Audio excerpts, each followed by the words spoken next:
आज देश के गिग वर्कर्स के लिए एक बहुत बड़ा दिन है। उन सब के लिए गुड न्यूज़ है।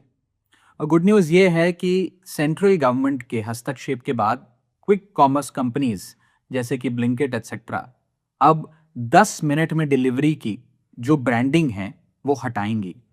जी हाँ, ये आप सबके एफर्ट से और आप सबने एकजुट होकर जो आवाज़ उठाई उसी से संभव हो पाया। आपकी आवाज़ शायद इन कंपनीज की मैनेजमेंट तक तो नहीं पहुंची या उन्होंने अनसुनी कर दी, लेकिन आपकी आवाज़ केंद्र सरकार ने सुनी और उस पर कार्रवाई भी करी। मैं सबसे पहले सेंट्रल गवर्नमेंट के इस हस्तक्षेप के लिए उन्हें बधाई देता हूं, उनका शुक्रिया अदा करता हूं और ये उन्हीं के इंटरवेंशन से संभव हो पाया। 10 मिनट में डिलीवरी का जो जुल्म है ये वास्तव में बहुत रियल है।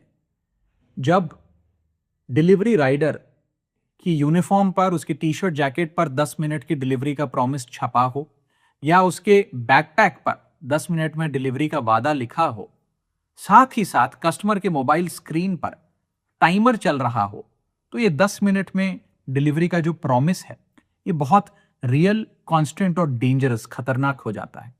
और इसके चलते जो डिलीवरी बॉयज हैं, राइडर्स हैं, उन पर जो मेंटल और फिजिकल टोल पड़ता है वो तो अलग, लेकिन इसके साथ साथ वे खतरनाक ड्राइविंग भी करते हैं, अपनी जान को भी जोखिम में डालते हैं और अन्य लोग जो उनके साथ सड़क पर चल रहे हैं, अपनी गाड़ियों में, स्कूटर्स पर या पैदल चल रहे हैं, उनकी जान को भी जोखिम में डाला जाता है। मैं पिछले कुछ महीनों में कई डिलीवरी बॉयज से मिला, उनसे बात करी।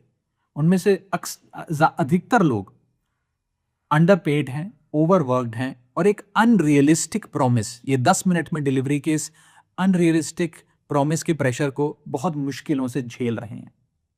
सेंट्रल गवर्नमेंट हो या हम मेंबर्स ऑफ पार्लियामेंट हो, हम सब लोग प्रो इंडस्ट्री हैं, प्रो बिजनेस हैं, प्रो स्टार्टअप हैं, प्रो इनोवेशन हैं, लेकिन हम लोग एक्सप्लॉयटेशन का कभी समर्थन नहीं कर सकते। इसीलिए इस पूरी मुहिम का मकसद किसी कंपनी को चोट पहुंचाना नहीं, बल्कि इन गिग वर्कर्स और इन डिलीवरी बॉयज की जिंदगी को बेहतर करना है। और आज जो सेंट्रल गवर्नमेंट ने फैसला लिया है, ये केवल उनकी सेफ्टी और सिक्योरिटी ही को ही सुनिश्चित नहीं करेगा, बल्कि उनकी डिग्निटी और उनकी वर्किंग कंडीशंस को भी बेहतर करने में मील का पत्थर साबित होगा। मैं तमाम गिग वर्कर्स को कहना चाहता हूं कि इस मुहिम में, इस लड़ाई में आप सब अकेले नहीं हैं, हम सब आपके साथ हैं। सत्यमेव जयते। जय हिंद, जय भारत।